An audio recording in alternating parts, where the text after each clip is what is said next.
Ayan po, good morning. Kapagpala.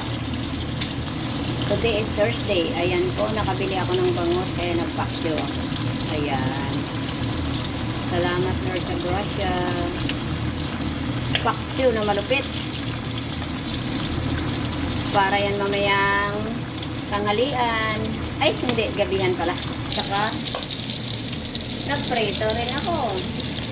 Diba guys? Diskarte lang OFW, ganyan lang yan. Kailangan natin mag-diskarte para makain natin yung gusto natin. Diba guys? Yeah, may paksyo na. May paksyo na. May prito pa. Thank you Lord. Ayan langga ang aking ulam. Ikaw, ano ulam mo? Mga kapatid ko, shout out dyan. Mga pamangkin ko, ayan ang ulam ni tita nyo. Discarding malupit.